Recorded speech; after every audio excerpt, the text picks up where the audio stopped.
Agora a gente vai agora com as eleições 2022, Elivaldo Barbosa, que continua aqui no nosso estúdio. Elivaldo, a gente estava falando do ministro Alexandre de Moraes, agora a gente vai continuar falando do ministro, mas com uma outra decisão dele. Isso. Que em relação à recomendação, né? Seria decisão?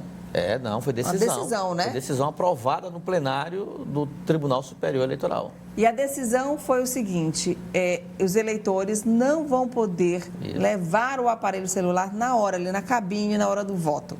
Recomenda que o celular fique com o mesário. Com o mesário, Acho que ele teme que o celular vote no lugar do eleitor, né?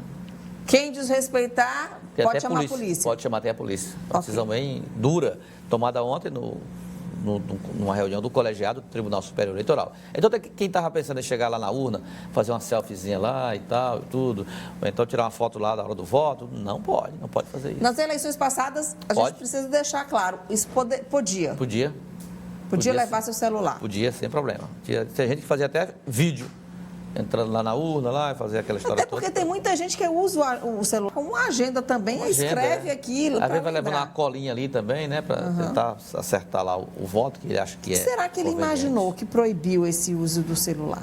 Alguma ação que pudesse influenciar a decisão do eleitor, ou ter uma ação pós-voto que pudesse também criar alguma rede de provocar quebra da isenção eleitoral, não sei. Os magistrados, eles imaginam, né, situações que procuram proteger aí o processo eleitoral, né?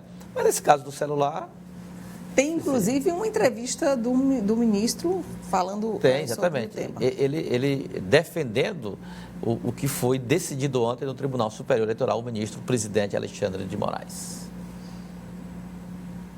Então, o eleitor, a eleitora, ao ingressar com o celular, ele entrega junto com o título de eleitor ou junto com o documento de identidade à autoridade federal, que é o mesário, vota e depois retira normalmente o seu celular. Na hipótese de desrespeito a essa norma, em virtude, como já disse, do Código Eleitoral e da lei e das eleições estabelecerem essa tipificação penal, tentativa de quebra do sigilo de voto, a autoridade competente para chamar a polícia será o juiz eleitoral. O mesário avisa o juiz eleitoral chamará a polícia militar, que tomará as providências necessárias.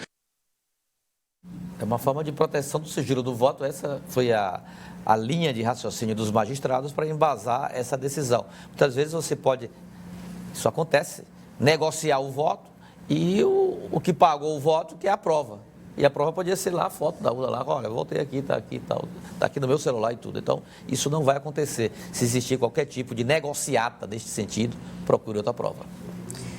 Vamos seguir agora com os candidatos aqui ao governo do Estado. A movimentação. O que você tem de informação sobre essa movimentação? Pois é, Nayara, a movimentação do processo eleitoral traz de volta quem já pontuou de forma muito intensa na política estadual, chegando inclusive a posto relevante como a de vice-governador. Ontem, o ex-governador Osmar Araújo, ex-dirigente sindical, foi presidente da FETAG e foi vice-governador naquele pleito que resultou na vitória de Mão Santa em 1994. Ele era do PSDB, o mesmo partido que também já foi de Silvio Mendes. E ontem ele chegou aqui em Teresina, ao lado ali de Avelino Neves, de Valdemar Santos e de Silvio Mendes, anunciando que passa a compor aí o palanque de Silvio Mendes, Osmar Araújo, que tem uma residência fixa lá no município de Picos, no sertão piauiense. E hoje, às 11 horas, essa situação foi muito discutida até durante a semana. A gente deu aqui até em primeira mão de que uma parte da chapa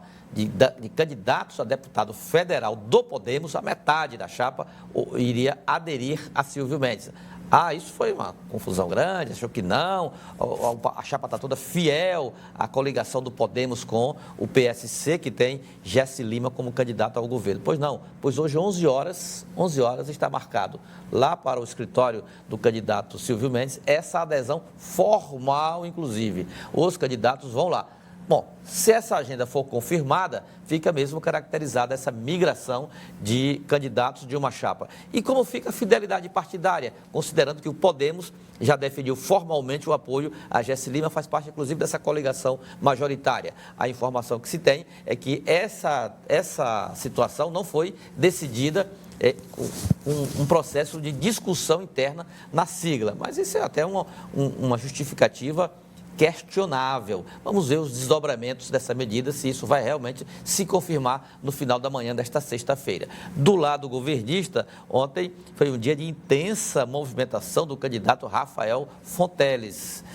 Neyara, ontem ele percorreu municípios do Médio Parnaíba, com destaque para Amarante e Francisco Aires, mas foi também a Floriano e deu uma esticadinha em Itaueira. Lá encontrou com muitos apoiadores, dentre eles o ex-prefeito Quirino Avelino. Foi prefeito lá 5 ou 6 vezes e aí manifestou apoio, envolvimento e engajamento nas campanhas de Rafael Fonteles para o governo do Estado, Wellington Dias para o Senado, e aí com presenças de lideranças políticas ligadas ao palanque, como o deputado estadual Francisco Costa, que disputa este ano uma vaga pelo PT na Câmara Federal.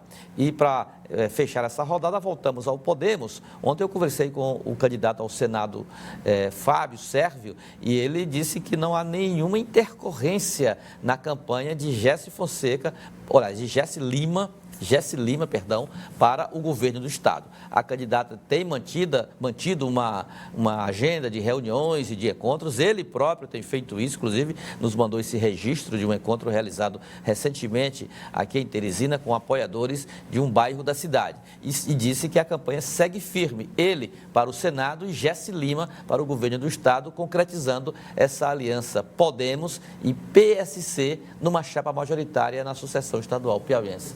Vamos ver agora a agenda dos candidatos, Elivaldo. Candidato Geraldo Carvalho, do PSTU, às 7h30 da manhã, ele estará em Floriano, às 9 horas da manhã, vai fazer uma panfletagem em Floriano também, 2 horas da tarde, participa de uma sabatina aqui em Teresina. Rafael Fonteles, do PT, 7 horas da manhã, vai estar no município de Sussuapara, 9 horas da manhã em Bocaina, 10h30 Santo Antônio de Lisboa, ao meio-dia Francisco Santos e às 3h30 da tarde no município de Paquetá. Continua aí às 5 da tarde em Santa Cruz do Piauí e às 7 horas da noite em Picos, ou seja, continua no interior do estado. Silvio Mendes, do União Brasil, de 8 horas da manhã ao meio-dia, vai ter reunião com lideranças. Das 2 da tarde às 4 da tarde, encontro também com lideranças e às 6 a presença nos festejos e também na missa de São Raimundo Nonato em União. E os candidatos, Coronel Diego Lima, Jesse Lima, Gustavo Henrique, Lourdes Melo e Madalena Nunes e Ravena Castro não disponibilizaram as agendas. Elivaldo, vamos nos despedir, né? Vamos até segunda-feira. Só lembrando que está no ar, como a gente já observa aqui mesmo na TV, as inserções da propaganda eleitoral referente à atual campanha, né?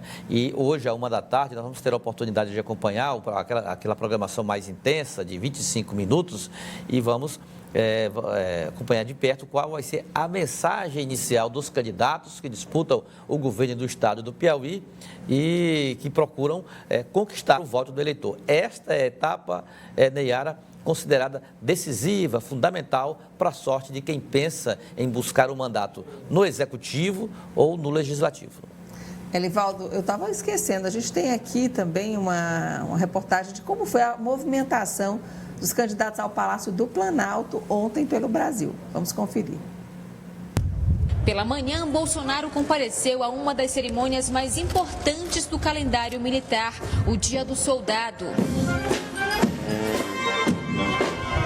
O presidente estava acompanhado de vários ministros. O único a discursar foi o general Freire Gomes, considerado o comandante do Exército mais discreto na gestão de Bolsonaro. Participou no fim da tarde da posse da ministra Maria Tereza Moura como presidente do Superior Tribunal de Justiça e do ministro Og Fernandes como vice-presidente. Ciro assinou um compromisso com a criança e o adolescente lançado pela Fundação Abrinq, que é financiada pela indústria de brinquedos. anos. Ele voltou a propor um aumento na transferência de renda para R$1.000 e também prometeu dar mais competitividade à indústria brasileira. E eu preciso consertar as condições de empreender do Brasil equivalentes à da China, ou pelo menos tendo os padrões chineses como referência para a nossa busca. E a gente fica por aqui nesse momento eleições 2022. Elivaldo, até a segunda-feira. Sextou, né? Segunda-feira nos encontraremos aqui, né, Yara? Um bom final de semana, até lá. Tchau, tchau. Obrigada.